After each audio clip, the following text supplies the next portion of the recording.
What happened to Patanjali? Supreme court Patanjali Ayurveda company మీద ఎందుకు అంత స్ట్రిక్ట్ యాక్షన్ తీసుకుంది? పతాంజలి ఆయుర్వేద అనే కంపెనీ 2006లో స్టార్ట్ చేశారు. దీనికి హెడ్ ఏమో బాబా రామ్దేవ్ గారు, వాళ్ళ పార్ట్నర్.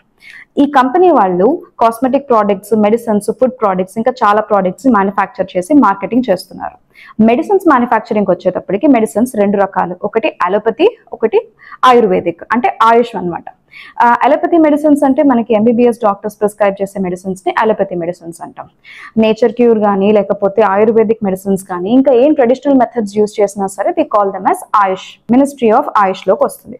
2020లో కోవిడ్ పీరియడ్ లో ఎప్పుడైతే మనకి వ్యాక్సినేషన్ గురించి లేకపోతే ఆ ప్రోడక్ట్స్ ఆ రీసెర్చ్ లో ఉన్నప్పుడు పతాంజలి ఆయుర్వేద కంపెనీ వాళ్ళు they have come up with Covid kit. So దాని అగేన్స్ట్ గా సుప్రీంకోర్టు చాలా సీరియస్ యాక్షన్ తీసుకుని ఒక కంపెనీ ఇట్లాగా ఫాల్స్ గా అడ్వర్టైజ్ చేయకూడదు అనేసి స్ట్రిక్ట్ యాక్షన్ తీసుకోవడం వల్ల వాళ్ళు ఆ కోవిడ్ కిట్ అన్నది they have completely stopped. So even after that also మనకి ఒక డ్రగ్ ని మ్యానుఫ్యాక్చర్ చేయాలి అంటే, ఒక డ్రగ్ ని మార్కెట్ లోకి తీసుకురావాలి అంటే టెస్టింగ్ ఉంటుంది, లైసెన్సింగ్ ఉంటుంది, దాని తర్వాత మ్యానుఫ్యాక్చరింగ్ అండ్ మార్కెటింగ్.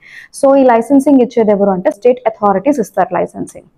ఇక్కడ డ్రగ్స్ అండ్ కాస్మెటిక్ రూల్స్ ని దాన్ని కంప్లై చేస్తూ, నెక్స్ట్ ఆయుర్వేదిక్ మెడిసిన్స్ కాబట్టి మ్యానుఫ్యాక్చర్ చేసేది, so drugs and magical remedies act దానిలో ఉన్న రూల్స్ ని కంప్లై చేస్తూ అప్పుడు దానికి లైసెన్స్ ఇస్తే గనక మ్యానుఫ్యాక్చర్ చేయడానికి వాళ్ళకి రైట్ ఉంటుంది అనమాట.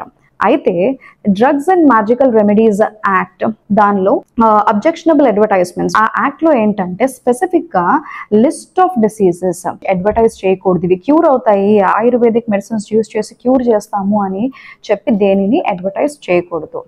Rule number 170 of drugs and cosmetic rules, దానిలో స్పెసిఫిక్ గా సెంట్రల్ గవర్నమెంట్ ఇచ్చిన డైరెక్షన్స్ ఏంటంటే ఆయుర్వేదిక్ మెడిసిన్స్ అడ్వర్టైజ్ చేయడానికి వీల్లేదు అని.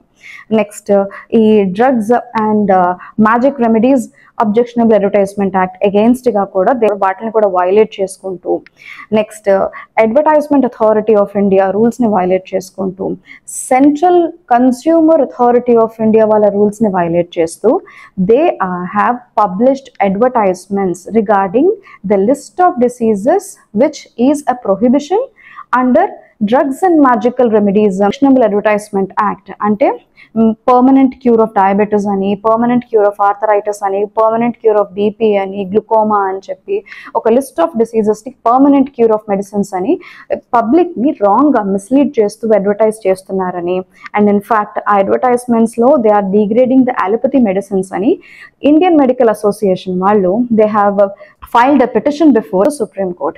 Already COVID kit toti Supreme Court is very serious on Patanjali Ayurveda company. Immediate గా దాని తర్వాత కూడా ఇట్లాంటి misleading advertisements చేశారు అని.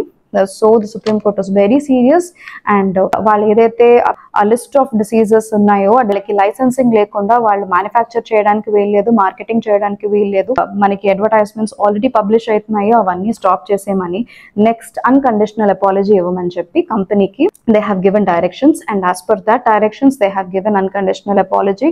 ఎట్లాంటి మిస్లీడింగ్ అడ్వర్టైజ్మెంట్స్ వాళ్ళు ఇంకా ఫ్యూచర్ లో చేయమని చెప్పి they have given the undertaking. Public point of వ్యూలో లే పర్సన్ కి ఏది మంచిది, ఏది చెడ్డది, లేకపోతే ఏది బెటర్ మెడిసిన్ అన్నది తెలియదు. కాబట్టి మెడిసిన్ అన్నది డాక్టర్ కన్సల్టేషన్ తో మాత్రమే ఆ మెడిసిన్ తీసుకోవాలి, కానీ అడ్వర్టైజ్మెంట్స్ ని బేస్ చేసుకుని లేకపోతే బయట ఏం జరుగుతుంది అన్నది బేస్ చేసుకుని మెడిసిన్స్ తీసుకోకూడదు.